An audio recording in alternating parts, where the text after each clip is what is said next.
मुझे अफसोस है कि हमारे वज़ीर आज़म ने ऐसी बात कही। हमारा इस्लाम, हमारा अल्लाह हमें ये सिखाता है कि सबके साथ बराबरी से चलो। कभी हमारे मज़हब ने ये नहीं कहा कि दूसरे मज़हब को बुरी तरह से देखो, बल्कि हर वक्त कहा कि दूसरे मज़हब की भी इज़्ज़त करो। जिस तरह तुम अपने दीन की इज़्ज़त करते हो, दूसरे दीन की भी इज़्ज़त करो। कभी ऐसा नहीं होगा वज़ीर आज़म कि मुसलमान कभी भी किसी माँ का, किसी बहन का मंगलसूत्र छीनेगा, वो मुसलमान नहीं है, वो कभी इस्लाम को समझता नहीं है। एक शख्स को आप मारोगे तो याद रखना उसमें वो फिर अल्लाह की तरफ से कहता है वो लाखों का कत्ल है, इंसानी कत्ल है वो। क्या ऐसा हो सकता है?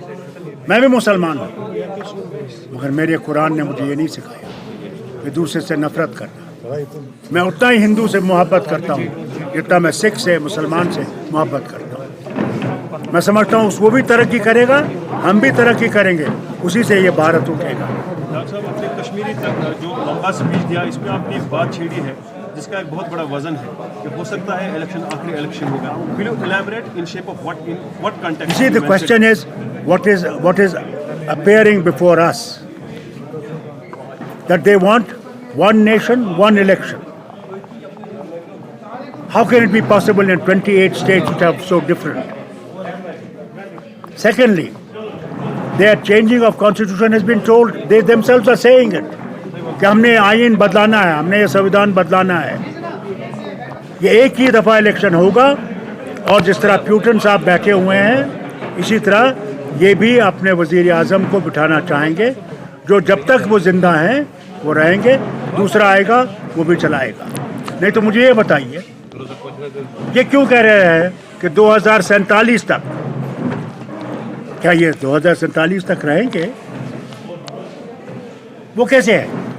इनने सोच के रखा है कि हमने कोई इलेक्शन नहीं करना और हमने बैठना इसी कुर्सी पे, जो मर्जी है करना है, और कर रहे हैं। इलेक्शन कमीशन का जो बनता है उसमें क्या था? चीफ जस्टिस था of India, government of India का था, और अपोजिशन का लीडर था।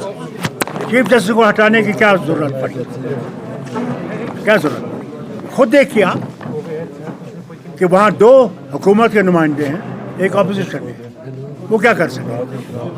जो उनकी मर्जी है वो करेंगे। तो जो कश्मीर की असेंबली के जो इंतखाबात हैं उन पर भी डाउट है।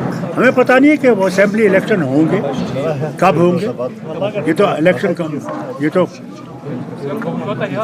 सुप्रीम कोर्ट ने कहा है, क्या पता अगर ये जीत जाएंगे तो सुप्रीम कोर्ट भी दबा देंगे, कोई पता नहीं। कैंडिडेट नारद का अनाउंस किया कि सजाद लोन को ही सपोर्ट करेंगे। उससे पहले 2 दिन उमर साहब ने कहा था कि उनको किसी की सपोर्ट की जरूरत नहीं है, जबकि अल्ताफ बुखारी ने कहा। मुझे अफसोस इस बात का है, मुझे अफसोस इस बात का है, नए चेहरे आने, मुझे अफसोस इस बात का है। मैं तीनों से गुजारिश करना चाहता हूँ, वो आज़ाद साहब हों, सजाद लोन साहब हों, वो अपने बुखारी साहब हों, उन्हें ये देखना चाहिए जिनकी तरफ से वो खड़े हैं उनका रवैया क्या है मुसलमानों के लिए।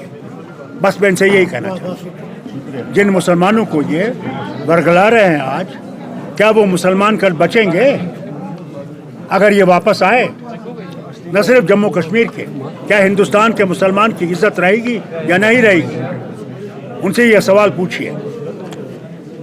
मुझे अफसोस है, अल्लाह इनको सही रास्ता दिखाए। डॉक्टर साहब, इलेक्ट्रिसिटी क्राइसिस काफ़ी ज़्यादा चल रही है, उसमें metered and non metered as well, उनको भी बिल्स काफ़ी ज़्यादा आ रही है, लेकिन इलेक्ट्रिसिटी क्राइसिस काफ़ी ज़्यादा है। We will go through many crises. If these people come, there will be far greater crisis than what you are facing today.